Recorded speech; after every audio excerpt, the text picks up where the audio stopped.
Bonjour, Bruno Marchal, équitation légère, équitologique, logique, tout ce que vous voulez à Montpellier, en face à face bien sûr avec vos chevaux quand on est dans le sud de la France, et par Skype, par téléphone, avec un suivi téléphonique après le coaching pendant 15 jours, et ça c'est gratuit le suivi, quand vous êtes plus loin. Voilà, alors aujourd'hui je voudrais partager avec vous les réflexions de Romain que j'ai reçu par mail. Je vais vous lire son message parce qu'il correspond exactement à ce qu'on va faire sur cette chaîne.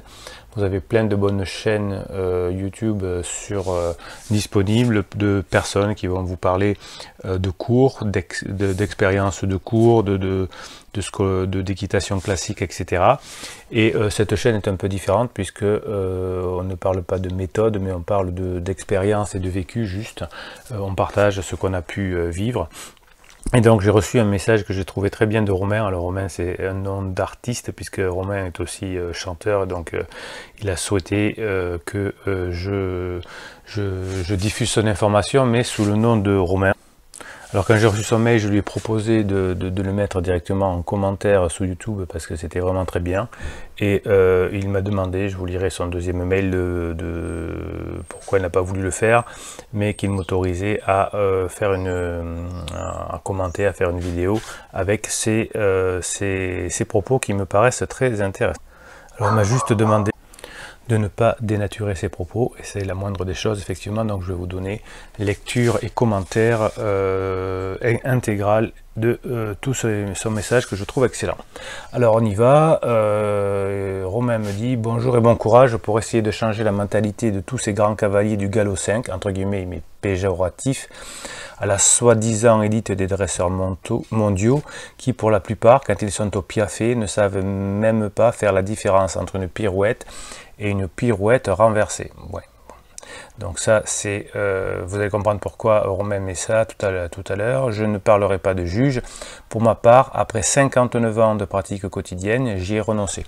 Effectivement, Romain a 70 ans, il nous le dira plus tard. Donc c'est pour ça que c'était très intéressant d'avoir son expérience de cavalier très très confirmé.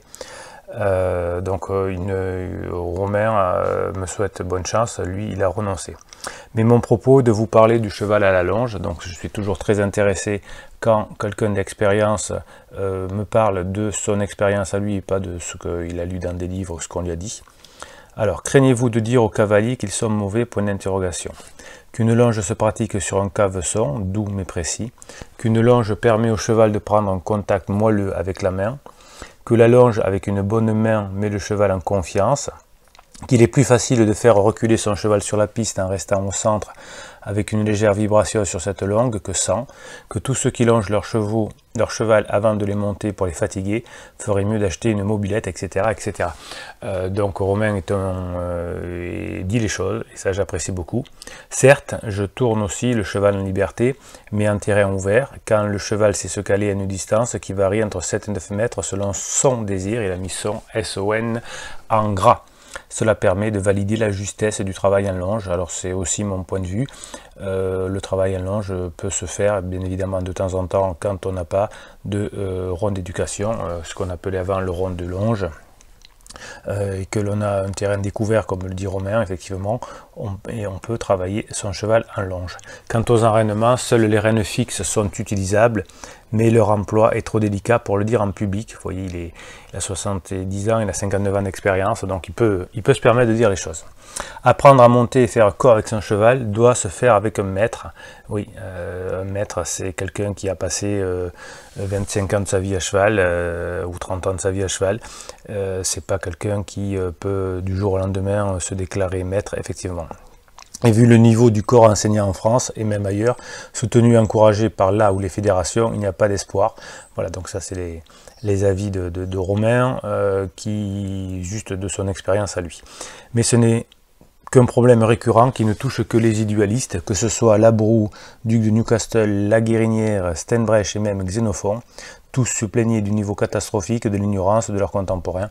Effectivement, quand on arrive à un certain niveau et des dizaines d'années de pratique, on s'aperçoit effectivement que le corps enseignant n'est pas toujours à la hauteur, mais comme je le dis souvent, le corps enseignant est là pour apprendre des choses de base à des cavaliers, pour apprendre à répéter et récurer, pour avoir une certaine récurrence, effectivement. Donc on ne peut pas demander à l'enseignement de faire de la recherche, comme on dit. C'est pareil pour tous les domaines d'activité. Si je me suis permis de vous donner mon avis, c'est pour encourager une bonne volonté, qui même si vous êtes professionnel et vous devez gagner votre vie autour des chevaux, vous avez des bons préceptes. Éthologie ou équitation éthologique sont des expressions porteuses, soit, mais n'oublions pas que cette fameuse éthologie doit être le b.a.-ba de tout cavalier et même apprenti cavalier. Avant de t'occuper d'un cheval, apprends à le connaître, cordialement Romain.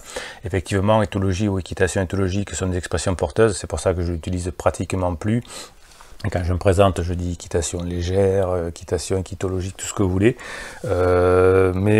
Effectivement, Romain a raison. N'oublions pas que cette fameuse éthologie doit être le b.a.-ba de tout cavalier et même d'apprenti cavalier. Donc c'est pour ça que les grands maîtres disent, quand on travaille ensemble, l'éthologie c'est notre b.a.-ba, c'est ce qu'on fait tous les jours, on n'a pas besoin d'y mettre un nom dessus. Avant de t'occuper d'un cheval, apprends à le connaître. Je suis d'accord avec Romain et je rajouterai pour compléter ce que dit Romain, c'est apprendre à te connaître aussi, parce que quand le cavalier se connaît, et il va comprendre comment réagit son cheval et ce qui va et ce qui ne va pas dans ce qu'il fait, puisque c'est le cavalier doit aussi s'adapter à son cheval une fois qu'il a connu. Alors je vais vous donner le deuxième mail de Romain qui répond à ma demande d'écrire ce superbe message sur YouTube. Alors il me dit: merci d'avoir lu et répondu à mon commentaire, mais à 69 ans je ne prêche plus dans le désert. C'est pour cela que je vous adressais des félicitations en admirant votre courage.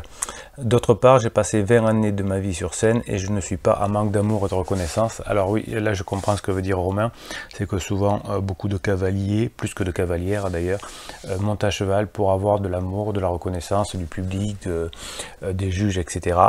Les chevaux n'en ont que faire.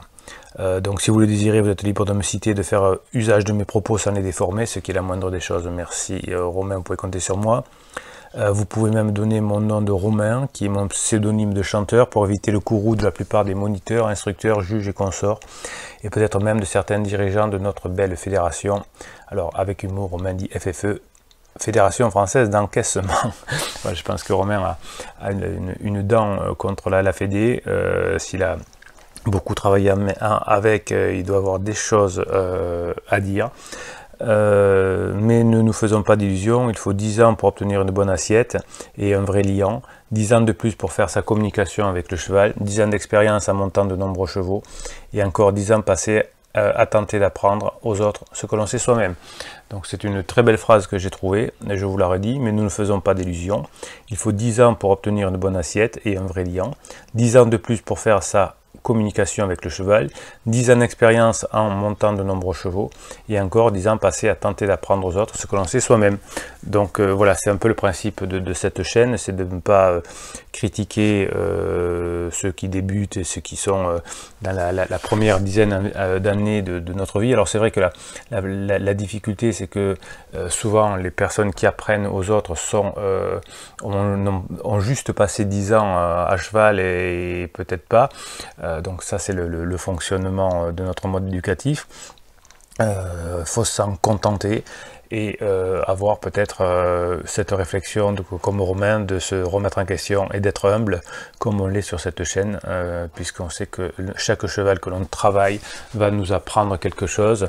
Donc plus on monte à cheval tous les jours des chevaux différents, effectivement Romain a raison, plus c'est facile d'arriver à les comprendre.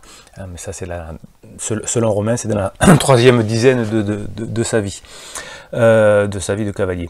Arrive enfin le temps d'agir et de dresser les chevaux par la pensée, ou plutôt de les éduquer, afin qu'ils ressentent nos moindres désirs et nous comblent par leur générosité. J'avoue ne pas être arrivé à ce résultat avec tous mes chevaux, je n'étais sans doute pas assez bien. Alors ça c'est très très important ce que dit Romain, alors non pas qu'il était sans doute pas assez bien, ça je ne peux pas l'entendre. Il a l'humilité de dire qu'il n'est pas arrivé avec tous les chevaux, ça peut arriver aussi. Et ce qui est intéressant, c'est que monter par la pensée, éduquer les chevaux, ça doit se faire effectivement avec une grosse expérience. Hein. Alors on voit beaucoup de personnes qui débutent, qui ont entre 15 et 16 et 17 ans, et qui montent les chevaux en liberté ou autre. Donc c'est un peu une mode effectivement, et je pense que Romain veut faire un clin d'œil à ces personnes-là. Et puis Romain avec beaucoup d'humour, et puis l'âge et l'arthrose nous clouent au sol jusqu'au moment où on avait l'impression de savoir enfin ce qu'il faut faire. Alors on se dit qu'il faut partager avec les autres, essayer de les aider, mais les autres, mon cher Bruno, ça ne les intéresse pas. Alors c'est vrai qu'il y a des personnes qui ont du mal à se remettre en cause, qui ont du mal qui préfèrent suivre une méthode, et même si ça marche pas tout le temps, se dire que ça vient des chevaux. Mais j'espère, enfin je suis peut-être idéaliste, Romain, mais j'espère qu'il y a de plus en plus de personnes qui s'intéressent. Alors il y a déjà, je crois, c'est 6 ou 7 000 personnes qui suivent cette chaîne, c'est déjà pas mal. Bon, peut-être que dans les années à venir, votre message va mieux passer. Voilà des siècles que la gente populi ne veut ni apprendre ni faire des efforts. Encore une fois, je ne peux être qu'admiratif devant ceux qui y croient encore, et vous renouvelle, je vais y arriver, mon offre d'utiliser ce que je viens de dire pour mon compte. Je n'y crois plus. En tout cas, merci Romain pour ces beaux textes, pour cette belle expérience. C'est 59 ans à cheval, c'est merveilleux, et je trouve que le texte est empli de belles pensées et de bonnes choses. Donc merci Romain pour avoir aidé toutes les personnes qui vont voir cette vidéo. Donc si vous voulez partager ce qu'a dit Romain, allez-y, partagez, mettez un pouce en l'air pour que YouTube référence cette vidéo, abonnez-vous et portez comme Romain la bonne parole. Nos chevaux en ont besoin. Voilà, c'était Bruno Marchal et je vous dis à très bientôt.